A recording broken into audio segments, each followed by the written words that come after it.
Welcome to কথা education. সবাই কেমন আছো? আশা করি ভালো আছো।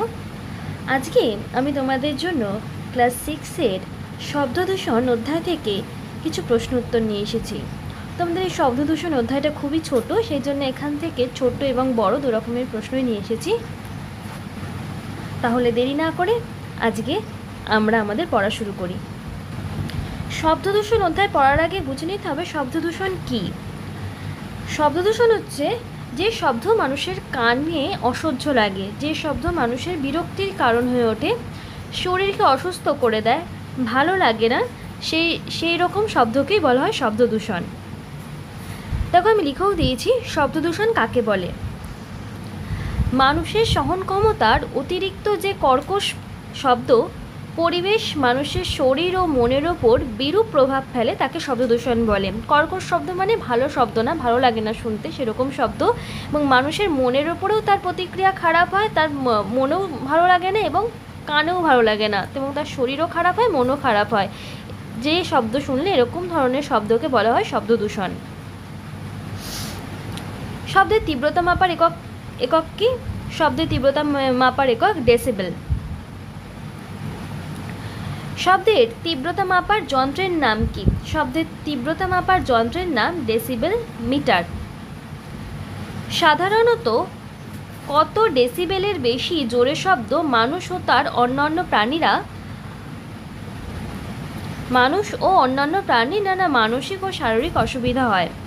65 ডেসিবেলের বেশি। 65 ডেসিবেলের বেশি শব্দ মানুষের কানে ভালো লাগে না এবং তাদের মানুষের বিভিন্ন কষ্টের কারণ হয়, তাদের শারীরিক কষ্ট, মানসিক কষ্ট, বিভিন্ন কষ্টের কারণ হয়।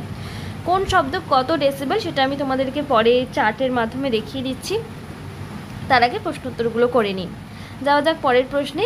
গ্রামাঞ্চলের তুলনায় শহরের মানুষের ওপর শব্দদূষণের প্রভাব বেশি হয় কেন? গ্রামাঞ্চলের তুলনায় শব্দদূষণের প্রভাব শহরাঞ্চলে বেশি হয়। তার কারণ গ্রামাঞ্চলের তুলনায় শহরাঞ্চলে যানবাহনের সংখ্যা বেশি, তেমন কোলাহলর পরিমাণও বেশি। এই কারণে শহরের মানুষের মধ্যে শব্দ দূষণের ফলে শারীরিক অসুস্থতার হারও বেশি, গ্রামের থেকে অনেক বেশি হয় শহরে শব্দ দূষণের কারণে শারীরিক অসুস্থতা। শব্দ দূষণের কারণে মানুষের কি কি ক্ষতি হতে পারে? দেখো, শব্দ দূষণের কারণে শোনার ক্ষমতা ধীরে ধীরে কমে যেতে পারে।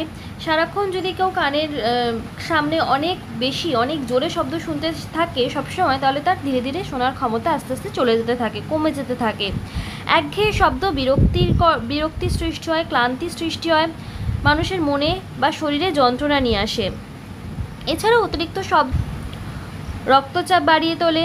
অনিদ্রার কারণে, অনিদ্রা মানে ঘুম না আসা, এখন বেশিরভাগ মানুষেরই সমস্যা রাতে ঘুম না আসা, শব্দ দূষণের কারণে কিন্তু এটা হয়ে থাকে।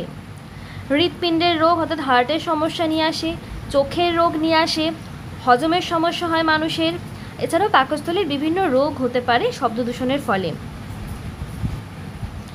এবার দেখো, এই যে শব্দ দূষণ নিয়ন্ত্রণ করার বিভিন্ন উপায়গুলো কি কি?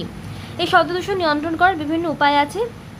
যেমন যেখানে শব্দ হচ্ছে যেখান থেকে শব্দ আসছে অর্থাৎ যেখান থেকে শব্দ উৎপন্ন হচ্ছে সেই জায়গাকে শব্দ বিরোধী দেওয়াল দিয়ে, অর্থাৎ শব্দ রোধ করা যায় এমন দেওয়াল দিয়ে ঘিরে দেওয়া যেতে পারে। এছাড়াও সেখানে সাইলেন্সার লাগানো যেতে পারে, যার ফলে শব্দ দূষণ নিয়ন্ত্রণে আনা যায়। শব্দের উৎস ও স্রোতের মধ্যে দূরত্ব বৃদ্ধি করে শব্দের উৎস ও স্রোত নয়, শ্রোতার মধ্যে দূরত্ব বৃদ্ধি করে। শ্রোতা মানে যে শব্দটা শুনছে, যেখান থেকে শব্দ উৎপন্ন হচ্ছে সেই জায়গা, আর যে শব্দটা শুনছে বা যারা শব্দটা শুনছে তাদের মধ্যে দূরত্বটা যদি বৃদ্ধি করা যায় তাহলে শব্দদূষণ অনেকটা কমানো যেতে পারে, শব্দদূষণ অনেকটা নিয়ন্ত্রণে আনা যেতে পারে। এছাড়াও স্কুল, হাসপাতাল ও বাড়ির চারিদিকে গাছ লাগালে শব্দদূষণ নিয়ন্ত্রণ করা যায়। এছাড়াও অকারণে হর্ন বাজানো উচিত না, লাউড স্পিকারে গান বাজানো উচিত না, শব্দবাজি ফাটানো উচিত না। এগুলো বন্ধ করলেও শব্দ দূষণ অনেকটা নিয়ন্ত্রণে আনা যাবে।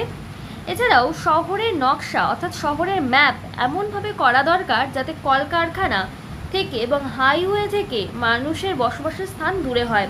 কারণ হাইওয়ে থেকে দূরে হবে, কারণ হাইওয়েতে সারাক্ষণ গাড়ি ঘোড়া চলবে, তার ফলে শব্দ দূষণ হবে, গাড়ির আওয়াজ, হর্নের আওয়াজ, এর ফলে শব্দ দূষণ হবে, যার ফলে মানুষের সমস্যা হবে। আর কলকারখানা থেকেও দূরে রাখা প্রয়োজন। এক তো তাতে বায়ু দূষণ কমবে, বায়ু দূষণের ফলে মানুষের সমস্যা কম হবে, এর সাথে শব্দ দূষণ থেকেও সাধারণ মানুষ কিছুটা রক্ষা পাবেন। সেজন্য শহরের ম্যাপকে বা শহরের পরিকল্পনাকে এমনভাবে করা দরকার যাতে শব্দ দূষণের হাত থেকে সাধারণ মানুষ রক্ষা পায়, বা কলকারখানা, হাইওয়ে এরকম জায়গা থেকে বসবাসের অঞ্চল, যেখানে সাধারণ মানুষ বসবাস করবে, সেই অঞ্চল যেন দূরে থাকে। এছাড়াও শব্দ দূষণ নিয়ন্ত্রণ করার জন্য সরকারি স্তরে বিভিন্ন রকম পদক্ষেপ গ্রহণ করা প্রয়োজন। যেমন শব্দ দূষণ অর্থাৎ শব্দ বাজি ফাটালে সেক্ষেত্রে শাস্তি বা ফাইনের ব্যবস্থা, অকারণে হর্ন দিলে, স্কুল, কলেজ বা হাসপাতালের সামনে অকারণে হর্ন দিলে সেক্ষেত্রে শাস্তি বা ফাইনের ব্যবস্থা, এরকম ধরনের কিছু ব্যবস্থা সরকারের তরফ থেকে নেওয়া বা সরকারি স্তরে এরকম ধরনের ব্যবস্থা বা পদক্ষেপ গ্রহণ করলে শব্দ দূষণ অনেকটা নিয়ন্ত্রণে আনা সম্ভব হবে। এরপর আমি তোমাদের দেখিয়ে দিচ্ছি যে কোন শব্দের কত ডেসিবেল, অর্থাৎ কোন শব্দের তীব্রতা কত ডেসিবেল সেটা আমি দেখিয়ে দিচ্ছি। দেখো, কানে কানে কথা বললে যে শব্দের তীব্রতা সেটা 20 ডেসিবেল, 20 ডেসিবেল। বাড়ির ভিতরের শব্দ বা বাড়ির ভিতরে যে আমরা কথা বলি সেই কথা বা বাড়ির ভিতরের শব্দ 40 ডেসিবেল। সাধারণ কথাবার্তা, আমরা যে সাধারণ কথাবার্তা বলি সেটা 65 ডেসিবেল থাকে। ব্যস্ত রাস্তায় যে যানবাহনের শব্দ, যে হর্নের আওয়াজ বা যানবাহনের আওয়াজ, এই সব 70 ডেসিবেল থাকে। সাধারণভাবে হর্ন বাজানো বা যানবাহনের আওয়াজ 70 ডেসিবেল থাকে। এরপর লাউডস্পিকার, মোটর গাড়ির হর্ন, জেনারেটর, মোটর সাইকেলের আওয়াজ, এগুলো 80 ডেসিবেল, 80 ডেসিবেল থাকে, এদের তীব্রতা 80 ডেসিবেল। উচ্চস্বরে গান বাজনা 90 ডেসিবেল থাকে, 90 ডেসিবেল। 300 মিটার দূরের জেট প্লেন, 300 মিটার দূর থেকে যে জেট প্লেনের আওয়াজ সেটা 100 ডেসিবেল থাকে। বজ্রের শব্দ, কলকারখানা, কংক্রিট ভাঙার শব্দ, এগুলো 110 ডেসিবেল থাকে। সাইরেনের শব্দ 130 ডেসিবেল থাকে। আজকে এই ছিল তোমাদের শব্দ দূষণ অধ্যায়ের বেশ কিছু গুরুত্বপূর্ণ প্রশ্ন উত্তর। তোমাদের কেমন লাগলো জানিও, আর ভালো লাগলে একটা লাইক করে দিও, আর সাবস্ক্রাইব আর শেয়ার করে দিও। আজকের মতো টাটা, সবাই খুব ভালো থেকো, সুস্থ থেকো, আর মন দিয়ে পড়াশোনা করো।